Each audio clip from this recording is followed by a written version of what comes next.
And now for something completely different. What were we trying to do? And I think it comes out, it was spelled out perhaps rather too plainly, rather too banally at one point, when he says, make up your own mind, don't let other people tell you. And we would absolutely deny, at least I would, that there was any attempt to say you should not believe in Christ. What we're saying is take a critical view, find out about it, don't just believe because somebody tells you to, somebody in the pulpit says something, question it. It's also about closed systems of thought, whether they're political or theological or religious, whatever. Systems by which whatever evidence is given to the person, he merely adapts it, fits it into his ideology. You show the same event to a Marxist and a Catholic, for example, they both of them fine, they both have explanations of it. But it's what the pompous poppers on about with falsifiability of theories. I mean, once you've actually got an idea that is whirring around so fast that no other light or contrary evidence can come in, then I think it's very dangerous. I was given 8 or 10 years of a form of Christianity which I grew to despise and dislike. Largely it insulted my intelligence. The sermons that were given at the age of 11 and 12, I felt insulted my intelligence. When I got into writing this film, we all had exactly the same reaction. We started to discover a lot of stuff about Christianity, and I started to get angry. Because I started to think, why was I given this rubbish, this 10th-rate series of platitudes? There were interesting things to have discussed. There were factual. Nobody ever told me that they don't know what language the Gospels were written in, that they don't even know who wrote them. An idea that is whirring around so fast that no other light or contrary evidence can come in, then I think it's very dangerous. Don't just believe because somebody tells you to. Somebody in the pulpit says something, question it. Question it. Could you make that film again? I mean, would it even be possible to do that film nowadays? I'm not sure. I think it might be quite dangerous.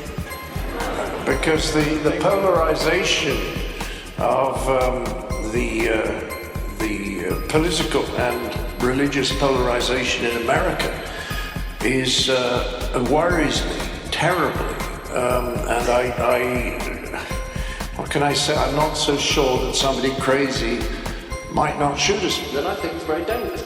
Question. What can I say? I'm not so sure that somebody crazy. Then I think it's very dangerous. Might not shoot us. Political incorrectness. Could we just bitch about that for it's so awful, isn't it? It starts out as a halfway decent idea. Right. And then it goes completely wrong. It's taken to ad absurdum. I used to go out and do these racial jokes. I'd say, French, why do the French have so many civil wars so they can win one now and again?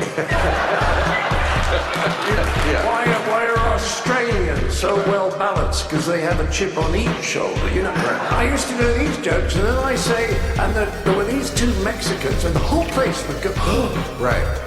I want to say, what make jokes about Swedes and Germans and French and English and Canadians and Americans. Why can't we make jokes about Mexicans? Is it because they're so feeble that they can't look after them? You see, it's very, very condescending. Well, why is it? Who are the people who can't make jokes about? Muslim? Yeah. Try that. Yeah, but that's... See what your Twitter feed says. Yeah, but that's not saying that you can't. They'll kill you. An idea that is whirring around so fast that no other light or contrary evidence can come in, then I think it's very dangerous. Don't just believe because somebody tells you to. Somebody in the pulpit says something, question it. And now for something completely different.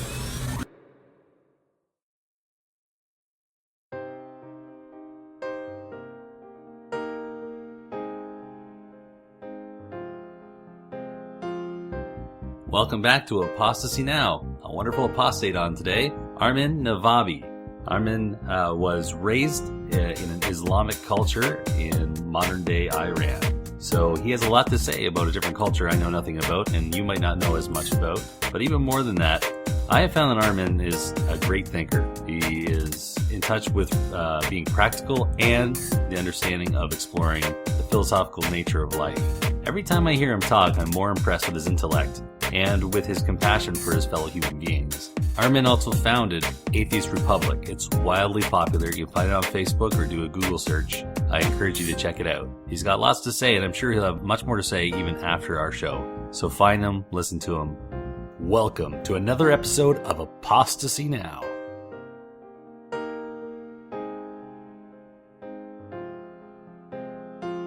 You just want cruelty to beget cruelty. You're not superior to people who were cruel to you. You're just a whole bunch of new cruel people. A whole bunch of new cruel people being cruel to some other people who'll end up being cruel to you. The only way anyone can live in peace is if they're prepared to forgive. Why don't you break the cycle? Because I'm very much a skeptic. I'm more of a skeptic than I am an atheist. I mean, atheist is a conclusion based on my skepticism. You'll have to come like a little child to the foot of the cross. That attitude is what is responsible for the rise of atheism. That's not what Islam is all about. Islam is peace. What is the penalty for leaving the Muslim faith? With the death penalty. Thank you. This is Apostasy Now. For people to get the information correct before they start yapping. Get ready to root for the bad guys. Begins with E, evidence. All the evidence. How do you pronounce your name? Armin? Both are fine. Both are fine. Yeah, Armin is the Western version of it. Armin is the original Persian version.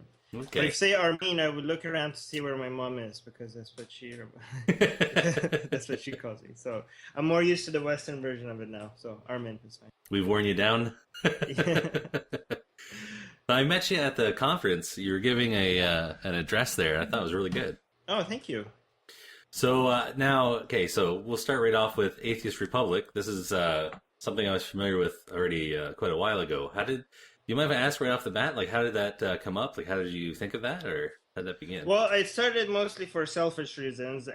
When I was an atheist in Iran, I felt kind of lonely. I felt like either I'm going insane or the entire world is going insane. So I went on a mission to find other atheists in Iran at first to see if it's because once I became an atheist, I was the only atheist I knew. And many atheists in the United States, they know about other prominent atheists or friends that are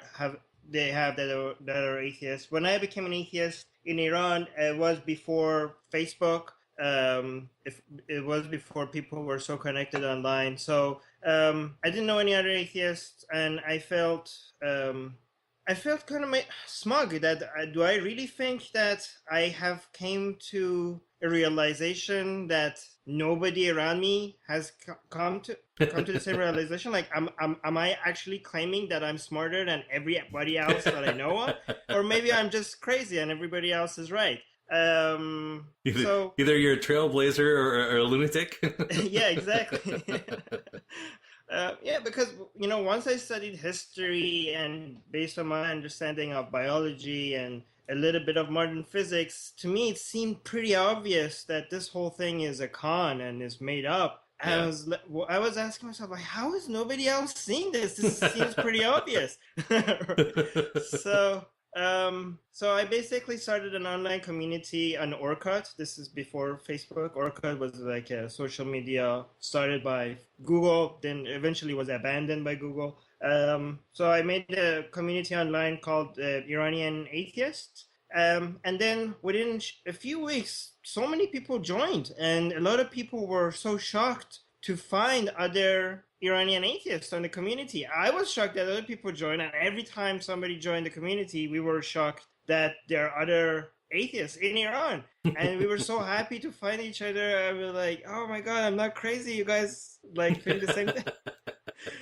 And eventually the group grew so much, and I realized that, okay, this must be the case for other atheists as well. I mean, why should it just be Iranian atheists? There must be so many other atheists out there that they must feel isolated or alone. And that they could, because when we found each other, for us, it was like finding a secret family that we belong to that we didn't even know exists. So it was it was very emotional, and it felt really good to know that we're not alone. So I decided to go international. Again, it was also at first just selfish. I just wanted to meet more people, more atheists from everywhere around the world. And so I started a community called Atheist Republic, and it grew really fast. It was amazing. And I think the reason why it grew fast was because we didn't just focus on the fact that religion is wrong and there's no God and that's stupid. Like, we also focused a lot on community building for each other, creating a place where we could just find each other and find new friends and even new enemies that we hate for other reasons, Common enemies, yay. Yes. No, even within each other, we found passionate discussions that were we disagreed on, but it was great to know that that we're there and we could. And it was also eye-opening that just because you disagree just because we are in the same community now doesn't mean that we have to agree on everything. Right. But it was great. I support every kind of community of people that try to get together and support each other. It doesn't just have to be atheists. I just felt, if Muslims, they find each other and want to support each other, that's great. They should do that. If Christians want to get together and support each other, they should do that. I just felt like we atheists didn't have much of that. We should be able to, even if we disagree on so many other things, we should be able to be there for each other. And if people are discriminating against us or demonizing us, or or just straight out oppressing us, or just because we're atheists, I think we could disagree one day, but once somebody comes and does something against somebody just because they're atheists, I think we should be able to get together and support each other and be there for each other when that happens. My background is Christian Mennonite, so for me to find other atheists online, that was really helpful. So that, I understand. I don't understand the particulars of your background. In Iran, the culture there, how harsh is it if you come out as an atheist there? Depends on who you come out to, because and depends on your society and where you are, right? I lived in a mostly liberal place, so when I came out as atheist to my friends and family, the backlash wasn't that big, unless I decided to go public with it or publish it in a book or a magazine or openly announce it on social media. Then I would be in serious trouble. But telling my friends and family wasn't that big of a deal. But again, I think it might have been different if I lived, I don't know, in others. I lived in Upper Tehran. Maybe if I lived in Mashhad or Qom, the reaction would be different. So depends on your community again. In Iran, a lot of people that live in the upper class and in Tehran, they also live in their own social bubble that they think all of the country is liberal and it's just a government that is uber religious. But that's also because they live in their own social bubble. Once they step out of Upper Tehran and go to, I don't know, Qom or Mashhad, they realize that their own country is much more religious than they assumed it was. So yeah, there's some places in North America that are like that a little bit. Yeah, I tell statistics of how religious Iran is to other Iranians, and they don't believe it. They're like, no, it's just a government. People are liberal and secular. They're like, no, it's not like that. The statistics are more accurate than your own personal experiences. So. Well, I've had interesting conversations with some of my friends that I've made later in life. Like, I went to university, so a lot of them come from different types of families than my background. A lot of times in discussions, I'll be kind of the odd person because I was a fundamentalist at one point. Christian, right? So I'll talk to them about, all right, when you're talking about religious people, when they tell you that they devoutly believe X, Y, or Z, why is it you just laugh it off and you don't believe them that they actually believe it? Right? Well, no one could really believe that. I'm like, yeah, they could. Well, I could tell that they could because I used to believe them, right? So yeah. So I have, we have personal experience with how it is to believe that these things actually happen, right? So people's like, no, people don't believe that, Yeah, they do, because I used to be one of them. Yeah. It's hard to try and explain to someone who's never had that mindset, though. Sometimes it's Yeah. I think it'd be a good idea for a lot of people who don't really believe it to spend a little time around people who do. Yeah. Also, another thing is that when people claim that some violence and oppression is purely political and has nothing to do with religious belief, they also haven't been with a lot of people that how their mindset works. It's not, you can't pin it down to just politics or to just religion. All of these things work hand in hand, but religious belief does play a fundamental role in a lot of these actions, and maybe a lot of the the desire for revenge, the desire to hurt people maybe does exist within, with a lot of people, even without religion, but it's the religion that gives it the excuse and gives it immunity from prosecution, and it allows it to manifest itself, or else it would have been suppressed either by the individual itself or by the society. Well, you're probably thinking of an example that I often try and throw back is a lot of people that usually think that way are pro-choice. I'm like, when there's a group of Christians that are pro-life, and they're standing outside of a clinic and they've got pictures of dead babies and what have you. Do you think that when they say that they're there for God, do you really believe that they're not there for God? That this is a cultural phenomenon that's totally separate from their faith? No, the two intermingle. Yeah, it's hard for me to. I met atheists that think killing fetuses is murder. Yeah. But for me, it's hard to see how, without religion, so many people could associate, killing something that is not self-aware or conscious with murder.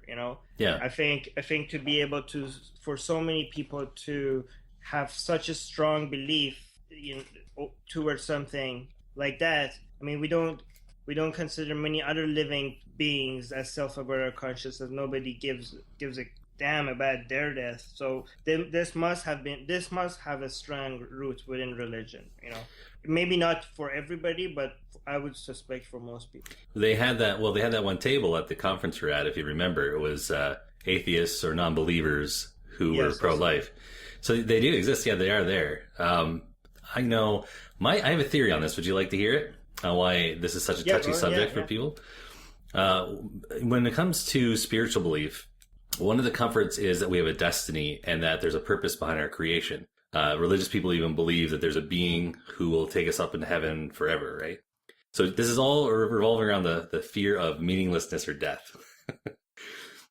What abortion comes down to is if you weren't instantly at some magic moment created as a soul or installed as a soul, that means you were just a series of biological processes that slowly became a conscious being, right? So this means that you can also die from a series of breaking down processes. I think it touches on the fear of death. It's just the opposite side of it. That's a very interesting. I also have a reason why I think that this is a big deal. That might be the underlying psychology of it, but the reason why it's being used so much is because it's so useful. I think religion is losing its relevance more and more every day. And, the best way to make it more relevant, one of the very effective ways to make it seem relevant in our day-to-day life, even among religious people, they want to think like their religion does make a difference, is to show that lack of religion is making people commit genocide on a daily basis, right? Yeah. It's only religion that is convincing people that this should be stopped, because without it, we're basically killing innocents by millions. Like Nazi Germany is nothing compared to what we're doing now, based on their argument, and nobody is stopping it, and it's only God's law that could come and save all these innocent lives. So I think that's a very powerful argument to why your religion is, because a lot of religious people, they also are becoming more convinced that with or without religion, their life would be the same. And they feel like they're living the same life as atheists. And you could be atheist, you could be religious people, and we could live together. But I think a lot of religious leaders don't like that, because it makes religious very irrelevant, you know? So they want to remind to the religious people why their religion sets them apart so dramatically from the non-religious, and why they should take their religion and their views much more seriously, because it's basically, you know, in different societies they focus on different things, right? For example, gay marriage in the United States is becoming a very hot topic, but in the Philippines, when gay relationship is such a huge part of their culture, even though it's one of the most Catholic countries in the world, that's not, you know, they don't even talk about that as a sin, you know. It's not that much, at least. I mean, they don't focus on it. Divorce is a bigger issue in the Philippines as something sinful and against God's laws than homosexuality, because they know that that's not a battle that they're going to win. So in each, you know, area, they try to focus on the specific topic that shows how relevant religion is and how important they are and how seriously they should be taken. Yeah, I think you're right. When it comes to the abortion one, like you're talking about, even the names, when you look at the two different sides, on the pro-choice side, their implication is that their opponents are anti-choice, which is a pretty serious charge. But on the other side, pro-life indicates that the other side are murderers. So you're right. It is a moral cause that they're championing only on our side, right? Yeah. I mean, and also I think it shows how, you know, a lot of people think like, oh, with God, who cares? Let's just live our lives. But, you know, if you have whoever is right, I think it matters. I mean, the nature of our universe and the nature of who we are makes a fundamental difference in what is the best way of going about living our lives, you know, whether you know, a fetus has a soul in it or not, or you know, I think these are, if a lot of people do, if a mass 2 billion people on the planet do actually believe that this whole universe was created by some guy that died 2,000 years ago on a cross, or I mean that if that's your mindset, I do think that has a fundamental influence of how we make decisions about our role and what we do with it, and what we leave behind for our children and next generations. I do think it matters, and I can't even see how could it not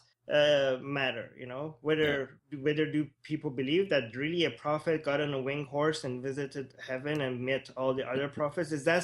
Do we live in a universe that's actually within the realm of possibility or not? If you actually do believe that, I don't know how could that not influence your decision making. Yeah, absolutely. Yeah, that's what you call a worldview, right? You're gonna see it through that lens. Instead of NASA, maybe we would have tried breeding genetically engineered horses with wings. I don't exactly know how it influences our decision making. You know, how on individual to individual is going to be very different, but I do think it will, and I do think it matters. Yeah. And I'm not even claiming that our view is correct and their view is wrong. The only claim that I'm making here is that it matters and the discussion needs to be had. I don't think this is something that could be ignored. I mean, if Muslims could be right, Christians could be right, atheists could be right, let's just have that discussion. Let's have that discussion without getting offended with each other. Let's have that discussion without getting angry over our disagreements. You know, let's provide the alternative views out there and let people make their decisions. But this allows for the discussion, right? If for instance, you and I lived in the same area, and our belief system in the area was predominantly Zeus and the Greek gods, right? You can see in the old stories, even in ancient Greek plays, what we have left from that time, that there was a pressure from the government that people were expected to still carry forward these beliefs in the gods and on some level socially, maybe not personally, but socially. And so that shuts down conversation. And what you'll see in all the artists and philosophers of the time is challenging that in some way. Like getting rid of those types of expectations and fears allows for the conversation. Disagreements, I think disagreements always going to be there. Exactly. And I think the problem we're having is that people see disagreements as an excuse for hating each other, right? Yeah. And we need to fight that narrative. We need to show people that we could fundamentally disagree about everything and still not be against each other as individuals, you know? Right. Yeah. And if we could show that, I think that's that's more important than the belief itself. If we could show that me disagreeing with you does not mean that we have to hate each other, then that's more important, because it allows for people to be able to more freely select the views and see all the alternatives out there, right? Without that ability for us to be able to present all the different alternative views that are out there, then it doesn't matter what belief is true or what belief is not, because you can't ever present it out there. But I think the problem is that a lot of the religious ideologies, they only survive if they make the alternatives, demonize the alternative, because they do fail when it comes to a logical defense. So I think that's why the places where they do survive is where they make the suggestion of the alternative to be evil. I mean, even atheists do sometimes believe that, so I hear, for example, atheists say, I'm an atheist, but I don't like to tell people I'm an atheist because I don't want to be confrontational. That's very interesting, because that's saying that the atheist believes that just mentioning that you're an atheist is a confrontational act. Yeah. That shows how successful religion has been to present the idea that mentioning that you don't believe in a God is sometimes confrontational, sometimes you're basically challenging people's right. Nobody thinks that if you say you're Muslim, right, you're basically saying you believe Christianity is wrong, but nobody says like, oh, why are you being so hateful by saying you're a Muslim? It's offensive. Yeah, don't say that. You're basically telling me I'm a Christian and you're telling me that Jesus is not God. That's a confrontational thing to do. Don't say you're a Muslim. Yep. That's a hateful thing to. Nobody thinks that. So why is it that when an atheist comes and says that I'm an atheist, I don't believe in God, why is that all of a sudden seen as a confrontational thing to do and a hateful thing to say? And I'd just like to know if you have any opinion for me to give to them on how to deal with their still Muslim parents. Well, it's very different from family to family, and I think the most important thing for them, I could relate to them, because sometimes it really depends, right? But for them, they must feel that they're not losing you. It's more important than making them not Muslim, right? They're genuinely concerned that you're sometimes, I don't know if this is true with you, but sometimes they're genuinely concerned that you're losing your way, and sometimes they feel like you're going to go to hell.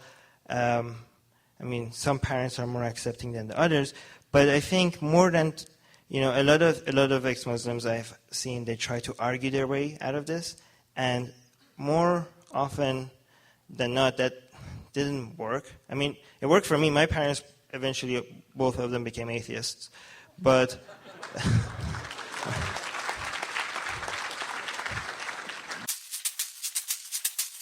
I think you're exactly right. And what, I've had this discussion with a friend of mine is an atheist. He's been an atheist since he's quite young. And when I first became an atheist and started saying it openly in places like Facebook, at first I was pretty aggressive. So I'll give him points there. But, my whole family they're all religious. My brother's even a Christian minister. And, they've been really pleasant about the whole thing. I haven't had a lot of hardship. But there was one relative that I was getting into arguments with, and my friend knew this person as well. And he started lecturing me, my friend, saying, look, you can't talk to them like this. They can't understand these things. And I said, I think more of my relative for speaking honestly to them than you do. You think that they're too stupid and you're so smart that you figured it out.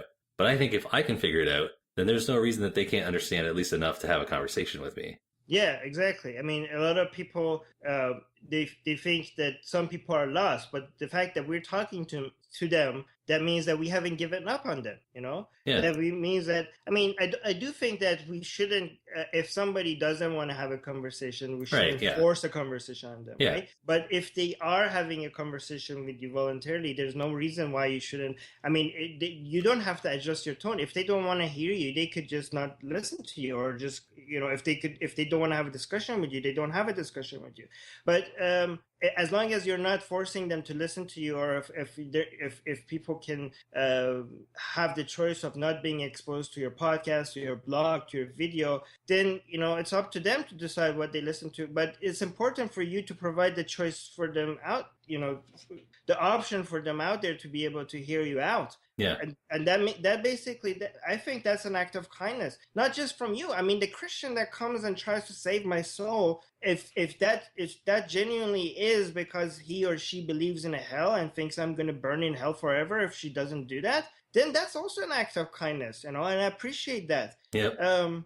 Sometimes it's mostly, sometimes religious people do that, or even atheists do that because they want to win. Yep. And that's not really an act of kindness, but a lot of times it is. A lot of times if a Muslim comes to me and tries to convert me to Islam, not because he's very interested in just winning and showing to himself that he's right, but he actually does believe that if he doesn't do that, I'm going to end up in hell for eternity. I mean, the guy is delusional and wrong, but he's kind at the same time, because he's genuinely interested in trying to get me out of eternal torture. Yeah. And I do think that sometimes atheists are trying to just prove that, religion, they're discussing just because they're interested in winning an argument. But also sometimes there are, having discussions with religious people because they genuinely think that if you have a better understanding of how the world works and how,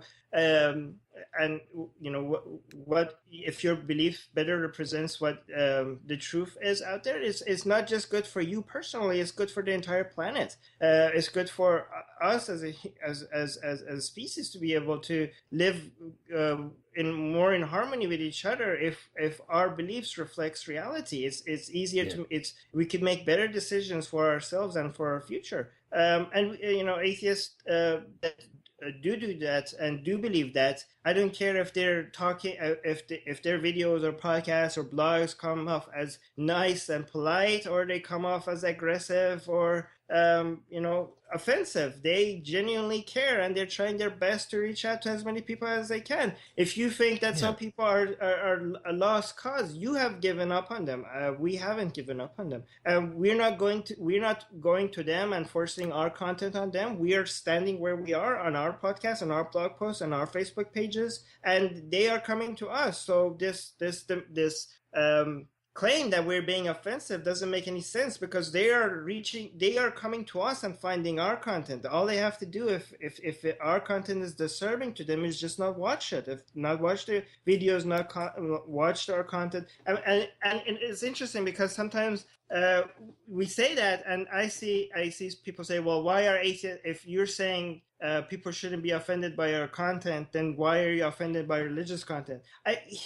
That's again changing what we're saying. We never said they shouldn't be offended. They can be offended. It's just that if it hurts them too much, they have the choice of not consuming the content. Yep. Sometimes yes, you're offended, but you choose to fight what you're offended by. If you choose that, that's fine. A content offends you enough to you fight against it. You should do that if you want to, if it doesn't hurt you enough to completely ignore it. And we're doing the same thing, and we welcome the same thing. I do think a Christian should be able to advocate for their views. And Muslim, we tell people come to us and tell us like, oh, you're basically evangelizing atheism just like the religious do. So basically, you're just like them. Again, we never, people that think Christians evangelizing or Muslims advocating Islam is a problem, they're basically against free speech as well. Christians should be able to evangelize as long as they're not forcing their view by laws on people. Right. They should be able to invite people to their views. Muslims should be able to do that. Yep. Everybody should be able to freely invite people. They should be able to go out there and preach to the whole world whatever they want to preach. Yeah. Anybody should be able to go out there and advocate for their views. It doesn't matter if it's religious or not. If you think that the global warming is destroying our planet, you should be able to go and tell people to come up with a solution. If you think people are ignoring animal rights and animals are suffering, you should be able to go out there and advocate people.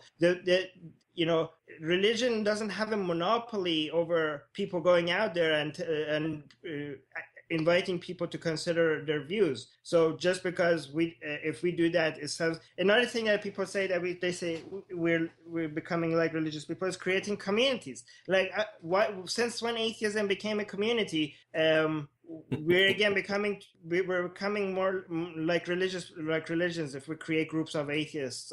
Again, religion doesn't have a monopoly over communities. Absolutely, you're right. Communities existed before religion, after religion, without religion. People getting together because they share a view doesn't make it a religion, right? Anybody can, again, the problem that we have with religion is not the fact that they get together. They should be able to get together because they share their views. That's not the problem we have with religions. If you find other people that believe that racism is becoming a huge problem in the United States, and you want to get together and talk about it, that doesn't make you a religion. There's nothing wrong with that. Yep. If people want to get together because they think atheists are being discriminated against in Egypt, and you're in Egypt and you want to find other atheists to meet up with and come up with ways to discuss this, or just find other people to be able to relate to, that doesn't make you a religion, and it doesn't even matter if it did make you like a religion. If you want to find other people like that share your views, you should be able to build a community around it. Yeah, I think you got this. You got it pretty straight. I'll give an example. If you believe wearing bright yellow shoes is the most important thing in life, that's not a problem. People might not like it. The problem is if you try and force everyone else to wear bright yellow shoes. Exactly. Yes. I don't know why that popped into my head, but it seemed like a good example. That's actually, I use a similar example. For example, the word atheist means people that don't believe in God. And people say, what's the point of defining yourself as something you're not rather than something you are? And the example that they usually give is that why do people that don't play golf get together and say, like, we're not non-golfers and we don't play golf, and let's get together because we don't play golf? That doesn't make any sense. So why do we even have a word for atheism? Why do you even define yourself as an atheist? And I use the same example to show them why it does make sense. Okay, as the world is today, it doesn't make sense to create a community of non-golf. But imagine if golfers got together and they decided to make golfing mandatory. They decided to tax everybody and only fund golf and no other sports. And they decided to make cars illegal and everybody should just drive in golf cars. They decided that everybody should wear golf gloves to work, and nobody should be seen without a golf, and it should be mandatory teaching in all schools, and all other sports should be demonized, and nobody should ever be seen to play tennis or soccer, and there's going to be a penalty for it if you do play other sports. Yeah. At that point, I think it does start to make sense for non-golfers to get together. And start creating a community of non-golfers. They'd be golfists. Exactly. In a world like that, then it would make sense. If not believing in God was normal and it was not demonized, then atheist activism would make no sense at all. And atheist activists try to fight for a world where atheist activism becomes irrelevant. And I think that's what all activists do. Activists against racism are trying to fight for a world where their activism becomes irrelevant, right? Exactly. Animal rights activists are trying to fight for a world where their activism becomes irrelevant. So that's what we try to do. Atheist activists are trying to fight for a world for the word atheist to become useless and not, very relevant anymore. It becomes part of history books. Where people look at you and go, who cares? Why don't we talk about something important? Exactly. As opposed to, oh my goodness, what do you mean? Yes. But as the world is today, I do think we need atheist communities, and I do believe atheists should get together and try to help each other out and support each other and provide protection for each other and provide community and friendship to each other. One of the most valuable things there is to feel like you are not alone. There are a lot of people who do come from a religious community, family, and maybe they do have an atheist relative or someone in their community, but they're not public about it, right? Or they don't know about it. It's nice to be able to go online and find out that you're not the only one, that there are other people who come to some of the Yeah. same conclusions, ask the same questions. Yeah, and actually, that's what the gay rights movement has done very well in North America, because just a few years ago, when you discovered that you were gay and you were different, you didn't we used to live in a society just not very long ago that you felt that you are different, you are disgusting, you are, there's something wrong with you, that there's something shameful about your own feelings about who you are, and it was because people decided to come out as gay and announce that they're gay and announce that they're not ashamed of who they are, and that these other gay people that were in closets start noticing that there's much more of them, that they're out there, that they started seeing people that don't give a crap what everybody thinks about them, and that they're happy with who they are and they wouldn't change it, and they are proudly open about it. And a lot of straight people started noticing that people that they love, or people that they care about, or people that they admire, when more and more of people came out as gay, they started thinking of how disgusted they are about the fact that somebody is gay, and maybe looking at it and try to look at it more openly and change their mind. So I mean, I think, and in a very short amount of time, in North America, and in most of the planet, we still haven't got this. But in Europe, at least, and in North America and Australia, we have changed how people view this, and very dramatically in very short number of years. And I think atheists could, the atheist rights movement should be the next movement as well. I mean, if more people, I try to tell atheists that when they come out as atheists, it's not just about them. You coming out as an atheist is basically helping other atheists that feel alone, feel ashamed. The more and more people come out as atheists and openly announce their atheism, they're normalizing it. They're making it harder for people to demonize. The less people that are apologetic about their atheism, that are ashamed, or they feel that they think that they're alone, or they should be ostracized. They need to, especially in many countries where their own family will turn back on them if they come out as atheists. At least, even if they die without living in a society that they could openly be atheists, at least they noticed, they saw people out there that that were okay about their atheism, and they're open about their atheism, and they could they admire them in secret. I know like many gay people probably died without ever being open about them being gay, or telling anybody that they're gay. But if they saw the people, maybe they at least died with the hope that the world is changing, that maybe the next generations where they live, the next people that come of gay, they're not going to be ashamed of who they are. And I think that's a gift that we could give to people. If we can at least give the gift of you not being ashamed or in hiding for who you are, at least we could give them hope that we are going in the right direction. And at one point, people are not going to see you as evil just because you didn't buy into their fairy tale. There's a positive use for anonymity online.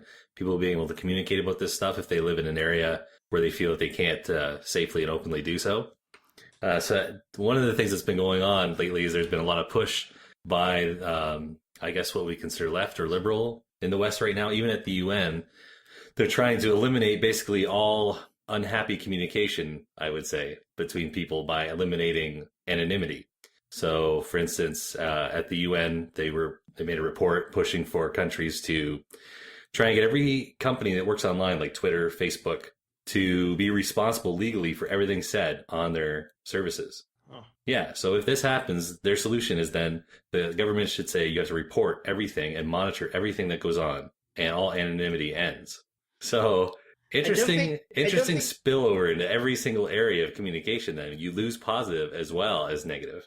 I don't think they will ever be able to do that. The technology is like growing faster than they can. All this is going to do is going to increase push for software and technology that's going to keep your identity hidden. I mean, right now, the darknet is growing faster, and it's becoming easier for people to go there beyond the reach of any government to be able to talk to each other. It's just going to become easier and easier for people to figure out ways to go around. I hope you're right. Yeah, I hope you're right, because that would be. I don't personally. I'm not worried about it for my own communication online. But like I say, I know there are people who just don't. They want to be able to communicate, not for nefarious reasons. They don't feel like they can communicate openly unless they are anonymous.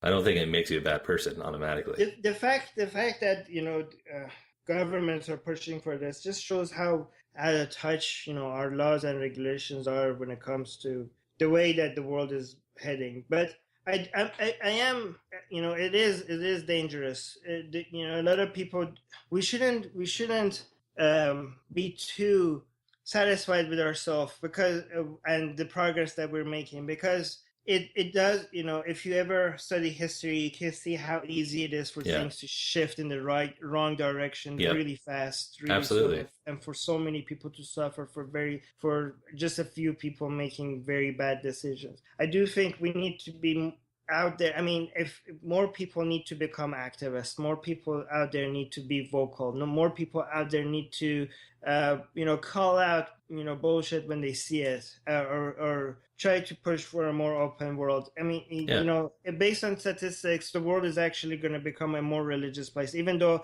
the United States and the West is becoming less religious, the world as a whole will become more religious if we don't come up with a way to reach out to people, because based on population growth, Islam is growing faster than any religion as a percentage wise and total number wise, and atheism is actually going to be shrinking. And the only way that we could change that is by us being able to freely reach out to the next generation and provide an option for people just to consider, not to force them to our content, just as an alternative to consider. And if everything was only left by population growth and growth rate, I think we will be moving in the wrong direction. And that's really scary, because, technology is growing and it's becoming easier for small people to do big things. And if people's ideology doesn't reflect reality, those decisions could be very detrimental to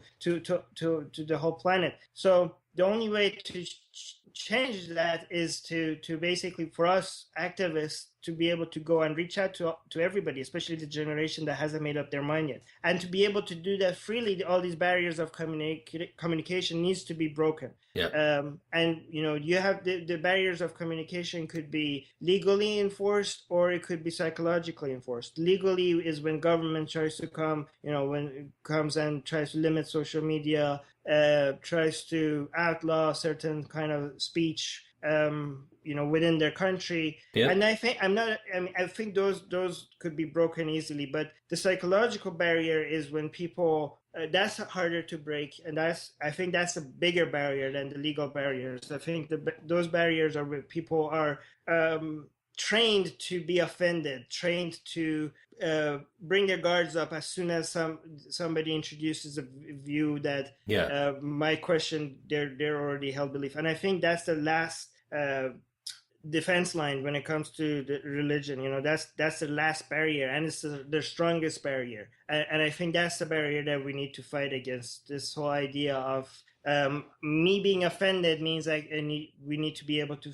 somehow shut you down. Right. If it was me being offended, therefore I'm not going to listen to you, that's one thing. But I think the problem is that people don't stop at that. People's the way they think is that I'm offended, then therefore you're going down. Yeah. And it's in a debate, that's fine. Yeah. If you've got the better arguments, good job. But the sad part of it is that they're actually successful at taking taking offensive content down, even on Facebook, where it's supposed to be a tool against all limitations of freedom of speech. Right now, Atheist Republic is one of the largest Facebook pages when it comes to atheism out there. We have more than a million followers, and still our admins are getting blocked because of content that we're putting on the page. Our page is getting warnings.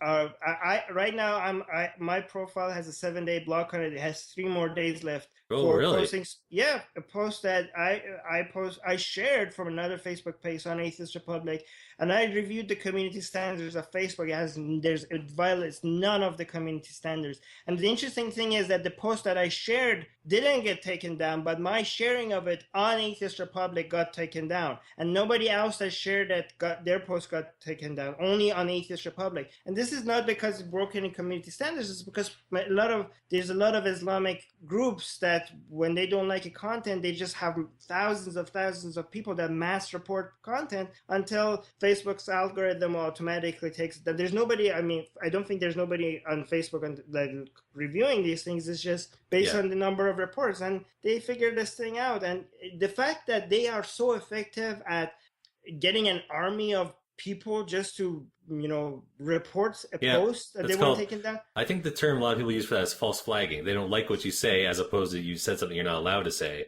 Exactly. And so they just hit you with flagging you as a violator when you're not. And so then Facebook or whoever it is, YouTube, Twitter, they just see the number of reports and they don't have enough staff to actually manually go through everything. So they just go, well, you've got so many, let's hit them. Yes. The near completion of a very interesting and probably very important case is happening here at Old City Hall today. It's the so-called Twitter case, where a man named Greg Elliott is accused of criminal harassment via Twitter by now 2, originally it was 3 young women.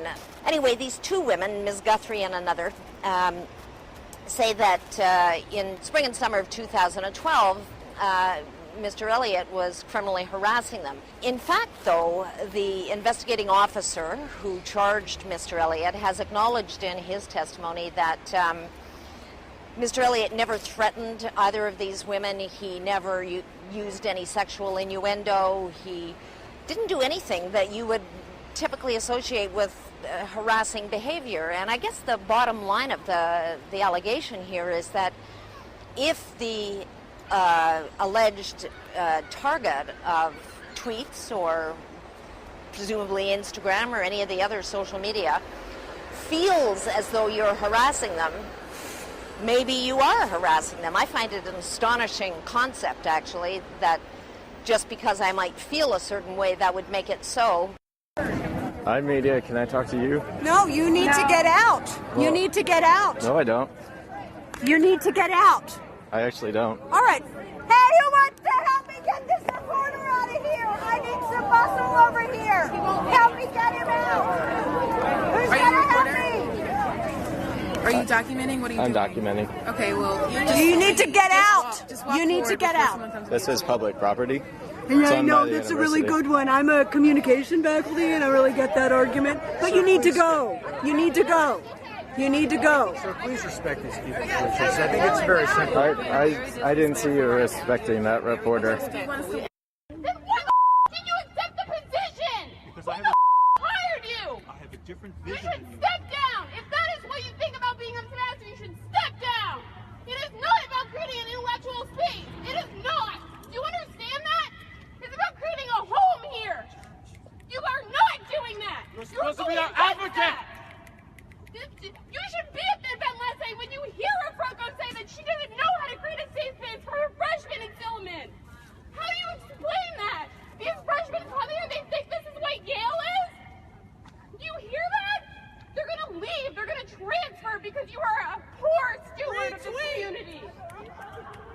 You should not sleep at night. We're out, we out. You're disgusting.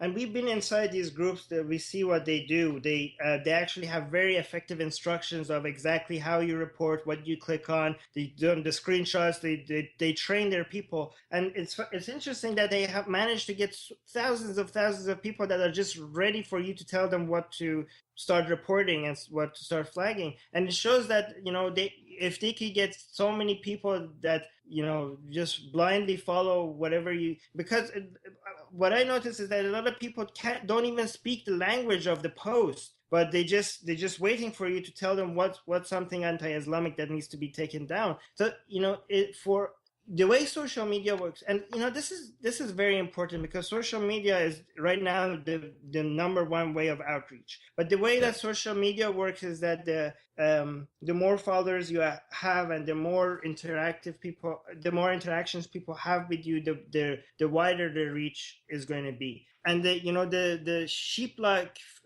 mentality that a lot of followers of these religious groups makes them very effective on social media. A lot of people that follow atheist pages, they think like, yeah, social media is making atheism available everywhere and we're reaching to people, and that's going to be the end of religion. But the truth is that actually a lot of religious groups, they're doing a much better job on social media than we are. I mean, we have one of the largest atheist pages and we're just over 1 million, but if you look at like the Islamic pages and Christian pages, they have 4 million, 5 million. They have many, for every one page that we have, they have many groups of followers everywhere. And when a Christian sees a Christian post on their feed, they feel obligated to like it, share it, comment on it. But our atheist groups, when we make a post, they actually, half of the followers hate it, and they like already, even though they're atheists, they like disagree with it, and that's great because we're overly critical of each other, which is actually a good thing. But the problem is that they are. This is the age of information, and it's easier for us to reach out to people, but it's also the age of misinformation. That means there's there's a lot of noise out there that this good information is buried under, and people's bullshit radar is not very strong. And the problem is that when you put so much noise out there, it becomes difficult for people to go through all that bullshit and discover. Absolutely, yeah. So, well, the old expression used to be knowledge is power, and I think what they meant by that is the acquisition of knowledge is power. Now it means the understanding of what knowledge is real or true. Exactly. That is power. Yeah, and I think a lot of these, for example, Islamic funded social media campaigns they realize that they can't, if they can't shut you out, they have to bury you. They have to bury you in noise. They have to silence you like that, because if you can't tell, if somebody is speaking and you can't shut them up, just start screaming around them until nobody can hear them out. Yeah, right? Just drown them out. Yeah. And it's working, and that's very effective. So we do need more people to join you, start your own podcast, and come up with strategies for us to break through all that noise. And actually, if anybody is interested in joining Atheist Republic as a volunteer, we have, our team is growing really fast. We have more than 200 members now that join our team as a volunteer. And if you go to atheistrepublic.com, you could join our team. Every day we're trying to come up with ways to find a way to reach out to people, not just in North America or Europe, mostly to places where it's harder for people to be reached out to. In Egypt, even in Saudi Arabia, in Pakistan, in Philippines, in Brazil, in Mexico, in Indonesia, in Bangladesh. If you're a Bangladeshi blogger and you want to blog without your identity being out there because it's dangerous for you, come to Atheist Republic and blog under a pseudonym in Atheist Republic. Yeah. Or if you want to start your own podcast, if you want to start your own website, just do it. It might seem very small thing to do, but it does it takes all of us together to be able to do something. So it's a rewarding experience. Yes. Yeah, doing your thing, yeah. Yeah, it is. I mean, what I'm hoping is that even if we make a small dent, and I mean, we might not see the effect of it while we're alive, but I'm hoping after us, maybe this dent becomes something much bigger. Yeah. And turns into, maybe. The only thing we could do is try, right? I mean, yeah. The worst we can do is fail. Yeah. Yeah, but the important thing is not to give up, right? If we're going down, we're going down fighting. I remember you were giving a little bit about your own story. I found it really interesting to listen to. Would you mind if I asked you just for your own experience how you became an atheist? You want the full story? Sure. Yeah. All right. Well, okay. I was born in Iran, in Tehran, and I was born in a fairly liberal family. My family wasn't religious. They called themselves Muslim, but they didn't follow anything that could be considered Islamic. But from a very young age, I even though my parents didn't teach me anything about Islam, my school did, and the whole idea of hell and going to hell was very troubling to me, especially because based on what they told me at school, my parents would end up in hell as well, forever, because they didn't pray. Yeah, because they didn't pray, they didn't fast. My father drank alcohol. So both of them were going to end up in hell. And for me, the idea of my mom burning in hell was a very troubling thing to consider. And I would promise myself to be a good Muslim and pray and fast just to be able to avoid hell. But I didn't know what's going to happen to my parents. One thing I did realize is that I might.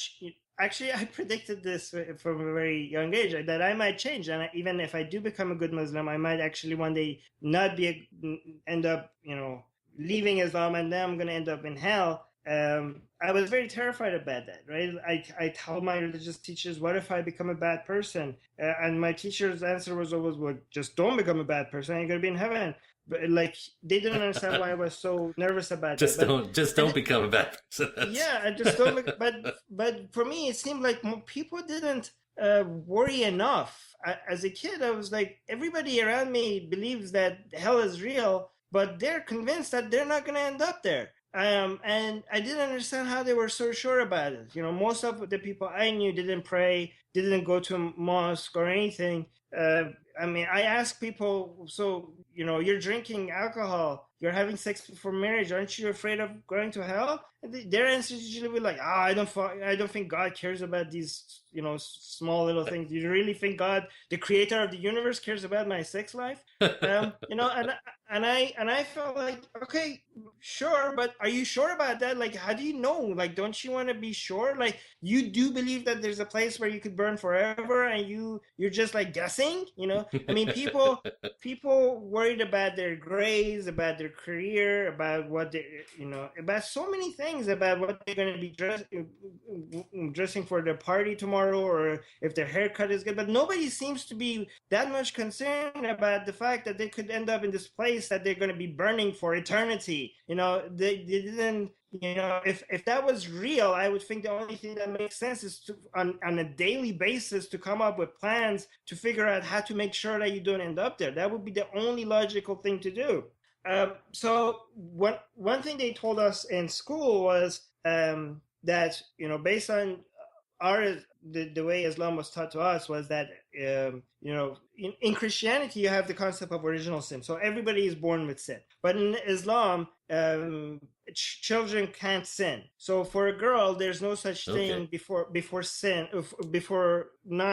age 9. There's no such thing as sin. For boys, there's no such thing as sin before age 15. Right, so boys under age 15, they're pure, they're sinless. There's girls before age 9, they're also pure. They're without sin.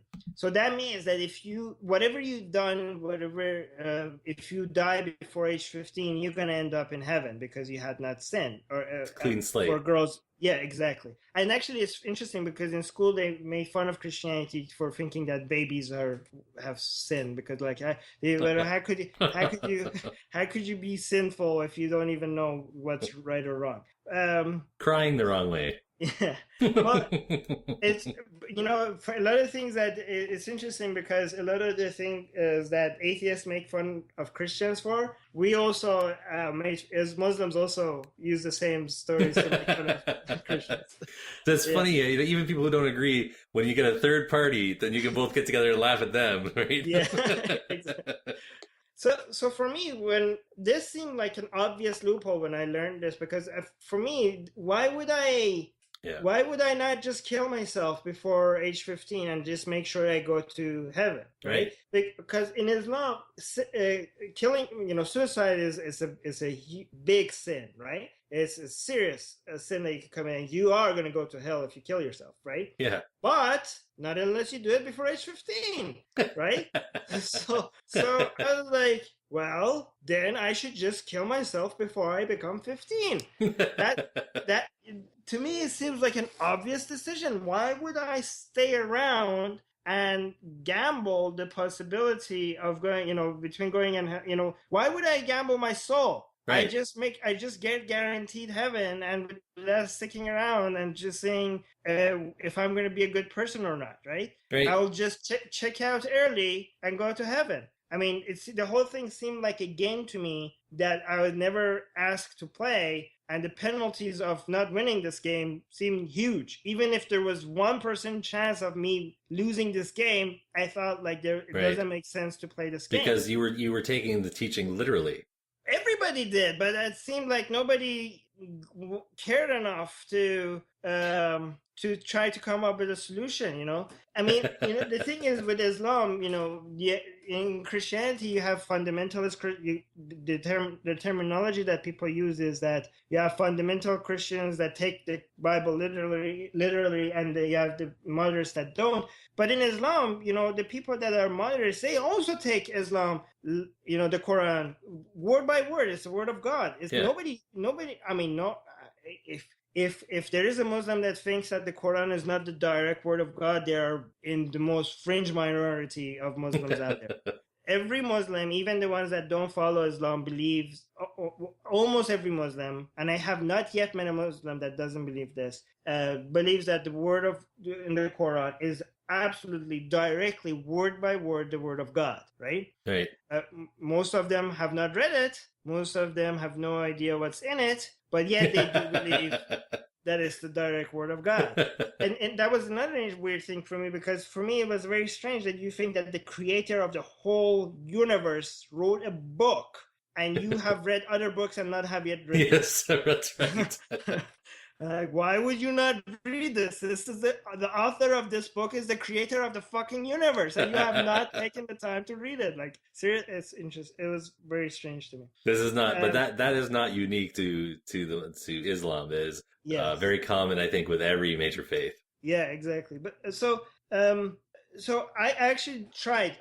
When I was, I think I was around 12 years old, that I jumped out of the window of my school, landed on concrete floor, and I didn't die, obviously. I ended up on a wheelchair for 7 months. I broke both my legs, my hand, and I damaged my back, almost became paralyzed. I had multiple surgeries done on my ankle, and the only reason why I didn't try again was because I saw the effect I had on my parents. I saw my father cry for the first time. I saw my mom collapse in the hospital, and I thought, like, I didn't want to do that to them again.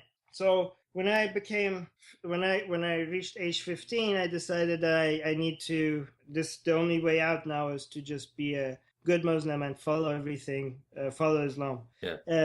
So I took Islam more seriously. I started praying, I started fasting, I started reading the Quran, and most of the religious people around me, they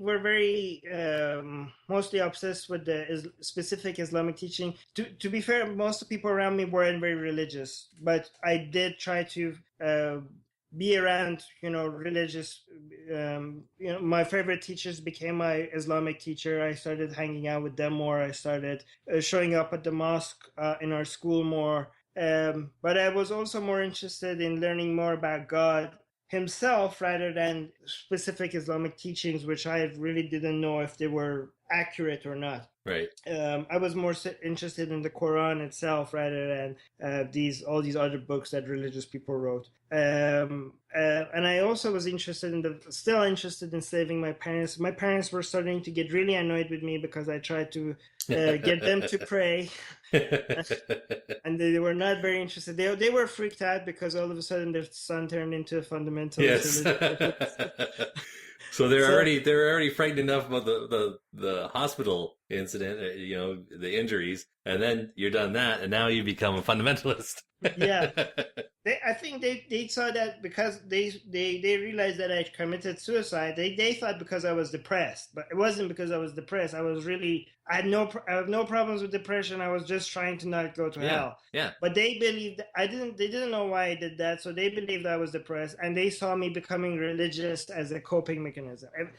But for me, everything was a rational calculation rather than trying to cope with my emotions. Everything was basically trying to figure out how I could best avoid going to hell.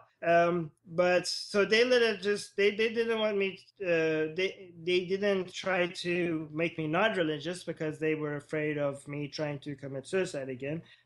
So they let it go. But for me, this whole idea of not praying and being not Muslim earns you an eternity in hell still didn't make any sense, and I didn't want to question God, but for me, I had to see how could this be possible? I mean, I remember watching the news and, Western news and watching movies and thinking, all these people are going to end up in hell, all of them, forever. Yeah. It seems, and, people that watched American movies, they enjoyed it, but for me, it was very strange that how could you they had soccer, in Iran, soccer is very popular and people had their favorite players from Germany, and do these people realize that they all gonna end up how could you watch this and favorite and admire people that they're gonna end up in hell? I even still today I have friends that are Muslim, religious Muslims, that I ask them, that they like me as a person and still believe that I'm going to end up in hell forever. And, usually when I ask them, how do you think that's fair? Why would God do that to me or to other people that you admire? For them, it's this is God's, it's beyond that. Their most popular answer is that it's beyond our understanding. It makes sense. It makes sense to God, so it's good enough for me. For me, it didn't make any sense. And for me, at that time, if it didn't make sense, you can't just say that it makes sense to God, because if it doesn't make sense to me, but it makes sense to God, then God doesn't make sense. And how could I believe in God if it doesn't make sense to me, right? Yeah. But that's not how I thought about it back then, but that's how I felt back then, right? This has to make sense because, unlike what I see a lot of Christians argue with me is it's not based on logic, it's not based on reason, it's based on faith. The way Islam was, taught to us was that it has to make sense. Everything is based on logic, right? So that was my underlying view as well. So if it didn't make a logical sense, then it didn't make sense, right? So for me, my belief had to be based on logic, had to be based on rationality and what makes sense. And I didn't admit that to myself openly because I knew God could see what I'm thinking. Yes. That actually Thought crimes. Exactly. Doubting things is very difficult when you think that your deity could see in your head. You can't trust your own brain. Exactly. Every time you start questioning something, you have to suppress it because you fear how God will judge you if you could, when He sees that you're doubting your belief system. It's actually a very powerful tool against doubt. Criminalizing doubt. The most effective tyrant is not just the tyrant of your actions, the tyrant of your thoughts as well. The best form of controlling people is to be able to control people even when you're not watching them. And the best way to do that is to convince them that they're being watched even if they can't see who's watching them. And to make people police their own thought, because you can't do that effectively yourself. It's very powerful and very effective. Have you heard of that study? I can't remember who it is that had it, but essentially the study is they take a class of children, and when they leave the room, obviously the teacher leaves the room, they have a camera there, they don't know it, they all misbehave. So then what they do next time around is they have the teacher introduce the magic princess who's invisible, and she's sitting in the teacher's seat, and she's watching and is going to tell the teacher everything that they've done. And then when these are just little kids, right? Little kindergarten kids. So when they leave, the kids behave. And this to me was a huge example of how our brains work with this type of, there's an invisible being that knows what you're doing type of control. Yeah, exactly. Yeah. And it works. It really works. I mean, you have no idea how many times I felt disgusted with myself just because I was a teenager that was discovering that I'm attracted to girls, right? Yeah. And every time you discover that and you think God can see, yet you're having these thoughts, you just feel that you find yourself apologizing to the creator of your universe that was so kind and so merciful to create you and give you so much. And yet you are so weak and so pathetic not to be able to control your own, natural urges and to not have these disgusting, shameful thoughts, and you feel so disappointed with yourself, and then you could actually feel the disappointment of your creator inside your head and feel so. You start mentally punishing yourself, and you start seeing you find yourself apologizing to nothing. But eventually I decided to start studying these other religions and to maybe hope to find something that shows that these religions are basically the same as Islam, and these people are not going to end up in hell. Maybe they're the same, maybe they're not so different, maybe they're not evil. And the process of studying other religions started making me consider the fact that maybe we don't have it right. Maybe how I started thinking, like, when did I even start assuming that this is true? Like, why? At what point did I? You started backtracking on where it started. Like, why did we even accept this anyway? This is The Thinking Atheist Worldwide. And I've got Armin Navabi. He is the founder of Atheist Republic at atheistrepublic.com and also author of the book Why There Is No God, which you can find now, believe it or not, at audible.com. Armin, thanks so much for being a part of the broadcast this evening. It's great to have you. Thank you for having me. I'll start with you, Armin. You are an ex-Muslim. You were once a devout Muslim. What's your backstory? I was born in Iran. I was raised in a fairly liberal family. So they they called themselves Muslims, but they didn't practice Islam. I became very religious during my teen years. For a short while, it didn't last more than a year. I took Islam much more seriously around age 15, which scared the hell out of my parents.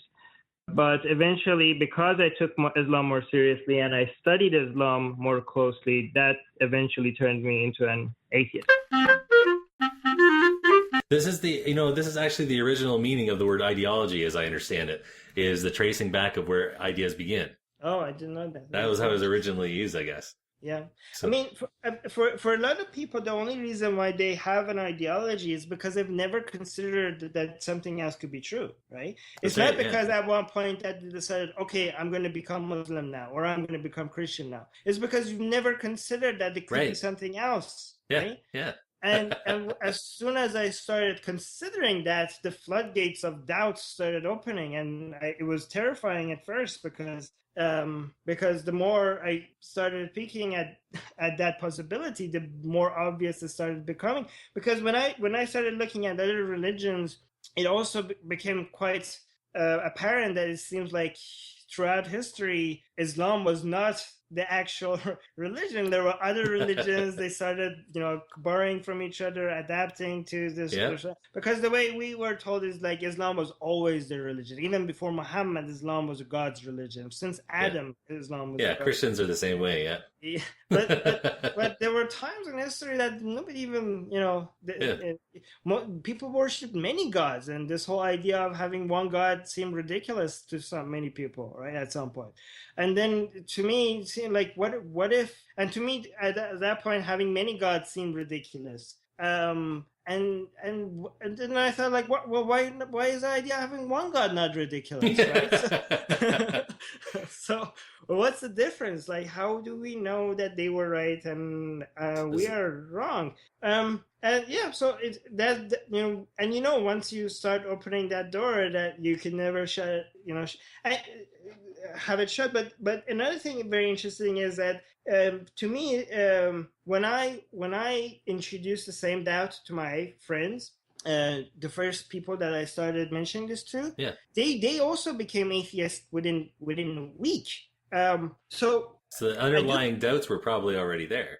Yeah, I mean, I don't know if they would call themselves atheists, but because they started dramatically questioning everything, I do believe that they were at least they're heretics. Agnostic atheists. Like they stopped basically being so sure about their yes, God, right? yeah, absolutely. So this is very important, because a lot of people give up on religious countries because they think they're too religious to consider atheism. They think they're too backwards. Those communities have not matured enough for us to introduce atheism there. All we could hope for is just a more moderate version of their religion, maybe Reformation, not atheism, not secularism. But I actually argue that in those places, I think atheism has a better chance in more secular countries, because in secular countries, atheism has already come out and people have already been introduced to it. So a lot of people that are not atheists have already seen atheism as an alternative and said no to it.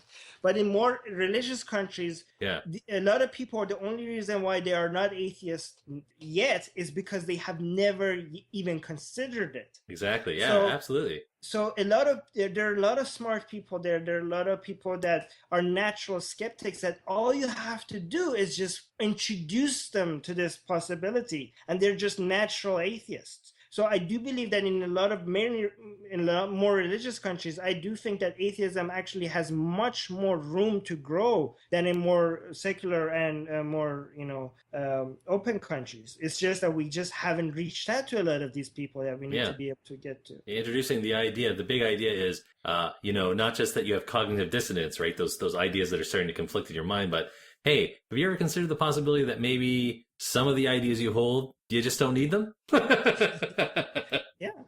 It's a big breakthrough. You might be wrong, or that. Or have you ever? I mean, a lot of people will, admit that they could be very wrong about many things, but then all of a sudden, if you take that, I'm like, well, what if you're wrong about God? They start, maybe at first they were like, no, I don't, this is different. But then I do think a lot of them will start contemplating that and start considering that as an option, right? And I do think that we do have, if we could break through all the noise, if we could break through all the barriers that are out there, whether if it's legal, whether if it's the extra noise that it's out there, or whether if it's psychological taking offense, I do think that we have a great chance. I do believe that the statistics that show Islam is going to grow faster than atheism as a percentage. I do think that the only way we could challenge that is for us to reach out to the new generation. But another thing we need to do is not just to reach out to them, but also give them bullshit detectors, and that means not just introduce them to atheism, but also introduce them to logical fallacies and how you could actually critical thinking. Absolutely. The tools that you need to be able to just decide whether something makes sense or not. I think that was my 1-2 punch for me becoming an atheist. Was university gave me the tools of critical reasoning. You have to develop them if you're going to be in university. That's kind of how they grade you. And then the second step was someone basically introducing me to the idea that it was okay to challenge things I had assumed were true. Or, in other words, applying the critical reasoning. That was my 1-2 punch, I think. That's great. That's actually, And another thing is that we do also need to make an emotional appeal to people, because I do think that, if we rely on people's logical and critical thinking skills, we're going to leave most of the planet behind, because most of the people most of the people unfortunately are not capable enough to be able to make the distinction, to recognize if somebody is making a false argument or not. And the thing is that I do see a lot of people, especially in the atheist community, seeing the lack of common sense, lack of people with less of an ability to logically analyze things. They are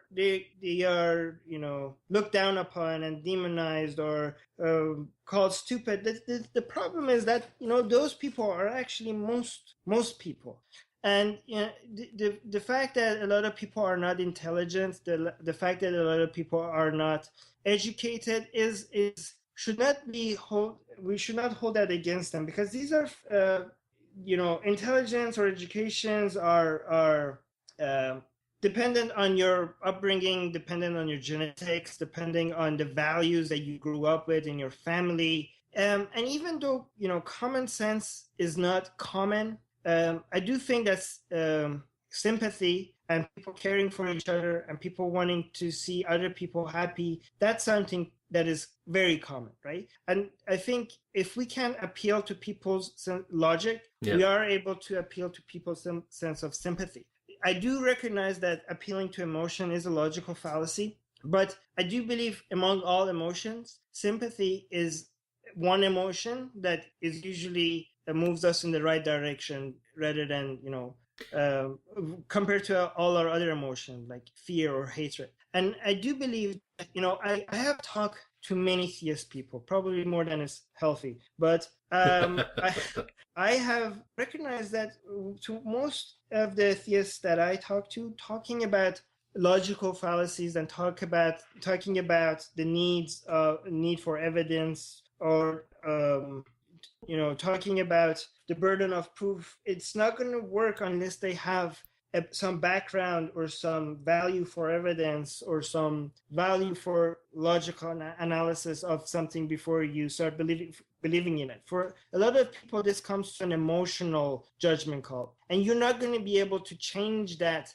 within one discussion or many discussions. This is years and years of emotions built up in one person. But I have been very successful with when it comes to reaching to people's sense of sympathy. One thing I try to point out to is the fact that, it's cruel to burn somebody forever because they don't believe in something, right, even if they're wrong. And how, if you talk to a Muslim about terrorists and terrorists killing people, that's not going to make sense to them, because they're going to be like, well, Islam is a good religion. These are just terrorists. They're not following Islam. If you talk about crimes that, being committed in the name of Christianity, I think it makes a good point that, these could be just people that are just not following their religion properly. And God doesn't condone that. But when you start pointing at their own God characters' crimes and how God himself tortures billions of people simply for not worshiping him, or wipes out entire peoples just because they were a different tribe at a certain time or something. Even that, they could argue away, because if this world is just temporary and the next world is permanent, anything that happens in this world becomes insignificant, right? Yeah. But I try to focus on the afterlife. The fact that people in the afterlife, they're gonna stay in hell forever. That's nothing. All the genocides in the world, all the crimes in the world are nothing compared to that, right? I just turned off my video so that the audio signal would improve a little bit. Yeah, no worries. But I have had a lot more success with that, because for a lot of people, when I mentioned that, they could see my point. When I'm talking about, if somebody is interested in having a discussion about evidence and logical fallacies, I will have that discussion with them, and I have had success with that. But if somebody is still beyond having having those discussions, I do try to reach out to their sense of sympathy, and they see my point. Almost everybody has seen my point. Even if they disagree with me, they can see where I'm coming from. Right? Yes. Yep. Let me. Another example that I like to give to people is that I was in a taxi one time in the Philippines, and I don't know, the person starts talking about the Pope, and eventually talks the taxi driver about God, and then eventually I mention him that I don't believe in that, and when I mentioned that to him, he all of a sudden starts talking about atheism, and he thinks that atheism is ridiculous because atheists believe that we come from monkeys, and how could we come from monkeys when they're still monkeys? And before he said that, I thought that was just an internet meme. I didn't know people actually say that. I thought that was just an atheist meme to make fun of religious people. Then all of a sudden I saw somebody actually say that, how could we come from monkeys if there are still monkeys out there? But,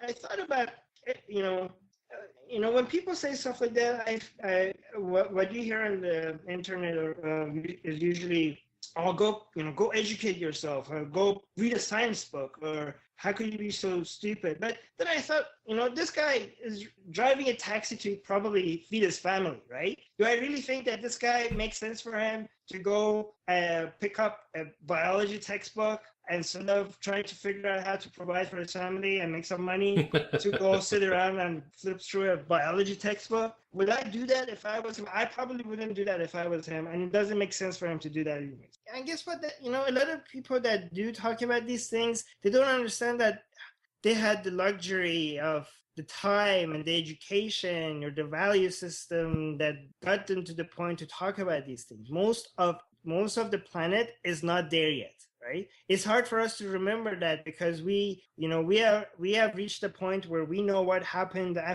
we probably know what happened after the Big Bang to 1 millionth of a second after it started, right? And we are now, sending rovers to Mars, and we know what's happening at, far away corners of our universe.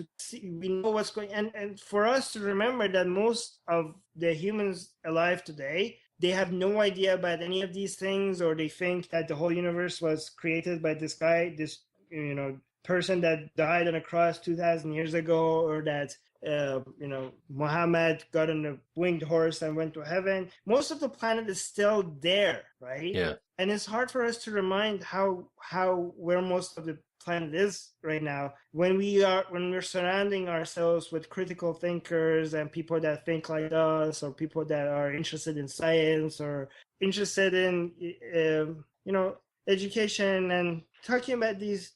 When you surround yourself with that, you think that we have matured so much, but we haven't.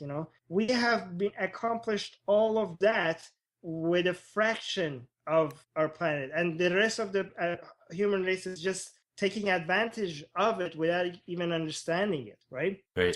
Or even admiring it. I mean, we don't probably understand most of it either, but at least we admire the value system that got us there, right?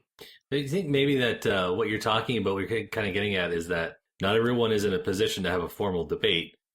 This is more about connecting the people, appealing to their humanity. I'm saying that we can't give up on them just because they're not there yet. If we're going to give up, if we are going to give up on people that are not logical thinkers, that means we have to give up on most of this planet. And I don't feel comfortable in giving up on most. I just meant that just because you're trying to connect to your common humanity, sure, you could technically say that's appealing to emotion, but not everything is a formal debate. This is just a way of connecting to another human being. In people in many different walks of lives. Like, that's what you're talking about. Yes. Not everyone's life reflects our own, if we've been to post-secondary education or we're in a scientific field. Even people that are able to go and sit in a nice conference room and listen to some excellent speakers or debates. Some people, that's just not their world at all. Exactly. And the reason why we prefer appealing to people's sense of logic rather than emotion is because logic, more often than not, gets us in a more useful position, and in a world where we could take better advantage of our environment to make our lives a better place. And I think sympathy, among all our emotions, I think sympathy is one emotion that has, in that sense, is the same as logic. And I do think that having more sympathy for our fellow human beings, or just living beings, it does make our planet a better place, make our world a better place. And I think that appealing to that emotion is not a bad thing. If and if sympathy, especially if sympathy is more common than logic, then I do think that's a tool that we need to take advantage of, and I don't see anything wrong with that. Yeah, absolutely. I mean, what I tell people about skepticism, I've had this discussion before, when sometimes within skepticism, I think there's sometimes a danger, and I'm sure you're familiar with the community just from the work that you do. Sometimes I've run into people, they get, I think, frustrated with religious people or spiritual people, and they want to say, what they'll say is, you're not a real skeptic if you are religious. And I have an issue with it only in the sense of, not that I disagree with the logic of what they're talking about. I understand where they're coming from. But what I've said is, you don't get your badge for being a skeptic. It is a process that goes on your whole life.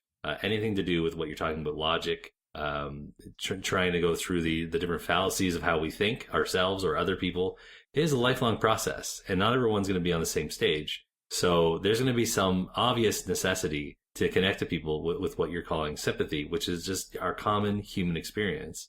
Yeah, I mean, this whole idea of who's a true what doesn't make. I mean, words have definitions, and people usually try to cast people out of their community by saying who's a true. I mean, like we see people saying you're not a true atheist because you don't agree with this and that.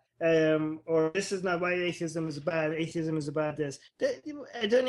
Atheism is nothing but a lack of belief in God. If you don't believe in a God, you're an atheist. You could be a skeptical atheist and not a skeptical atheist. You could be a homophobic atheist. You could be a racist atheist. You could be a kind atheist. You could be an evil atheist. Yep. People say, oh, if you create a community, you're not doing atheism right. If you talk about politics, then you're not doing atheism right. There's no way to do. If you don't believe in God, you're doing atheism right. Everything else is secondary, right? And people usually come tell us that, oh, you're changing the definition of atheism because now you have this community, Atheist Republic community, that says that they're trying to do this and this and that. So you are also changing the definition of atheism. That also doesn't make sense to me, because we never claimed to be speaking for all atheists. We claim to be speaking for our own community, right? Yeah. So if some Americans get together and start creating a community called Americans Against Racism, they're not redefining the word American, right? Just because you created a community of Americans Against Racism doesn't mean that you're claiming that all Americans are against racism, or the only true way to be an American is to be against racism, right? So if you create a group called Atheist Republic, and you put you mention to people what you stand for, it doesn't mean that you're trying to redefine atheism. It just means we are a group of atheists that are fighting for this. Same as a group of Americans Against Racism. They are a group of Americans that got together that are trying to fight in a world where there's less racism. So I get the sense that there's always going to be a certain portion of every population, online or offline, that basically just doesn't like everything. Which, I mean, yeah. If you're doing something, there's going to be somebody who doesn't like it. It's true, but here's the thing, though. I think they're useful because they need to be there for us to.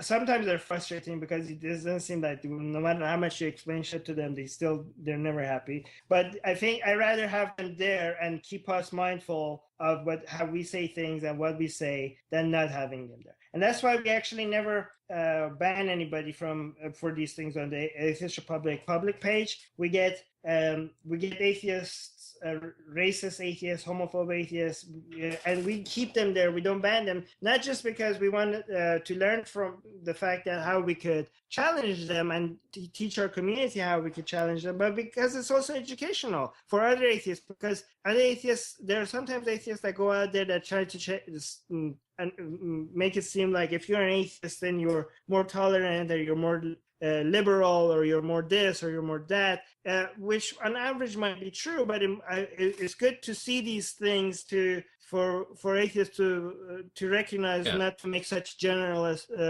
statements that you could say that just because a person is atheist, you shouldn't assume that they agree with you on everything. Right. Yes. So we don't become, it's self-reflection, so we don't become too complacent. Exactly. Or arrogant, Yeah, absolutely. or tribal, or Yes. I think it's good for the atheist community to always be critical of itself, so that we don't get this tribal mentality. So the challenge is to be supportive of each other, but without being without falling into this tribal mentality, which could become challenging.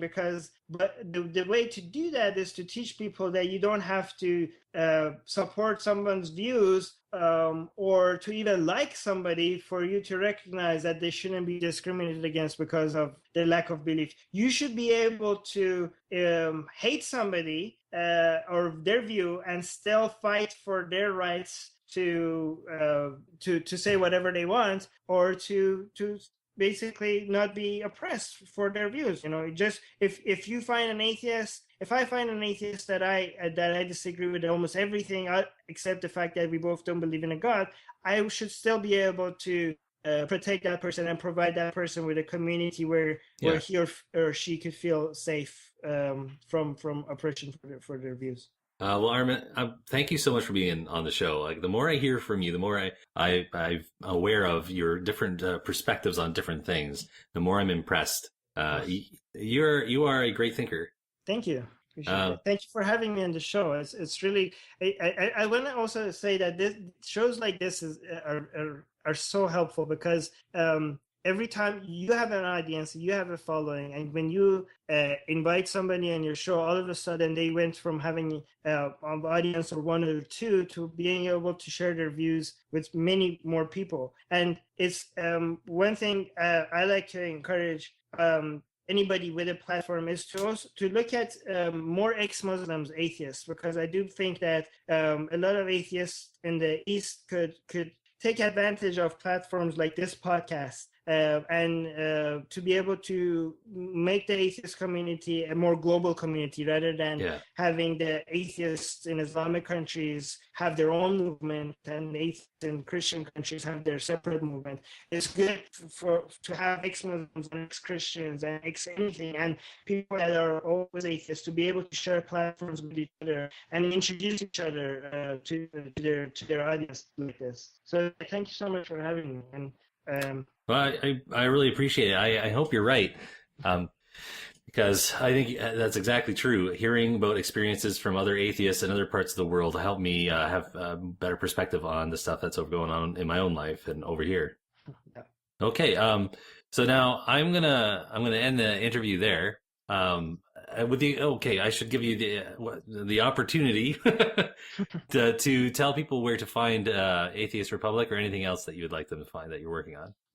Just atheistrepublic.com. If you go there, you will be able to join our community, join our online forum or newsletter. We have a really good interactive newsletter where people can reply to our newsletter every time, and we have people in our team responding to it. And also, if anybody's interested in participating in activism, atheist activism, even in just a small amount, we have a great team that is a global team that is growing, and some people on our team sometimes contribute every day, but some people contribute once every 6 months or even less, and it's all very welcome, and it's a great team that we brainstorm, we come up with ideas. So if you want to join the volunteer team, you could do that also on atheistrepublic.com.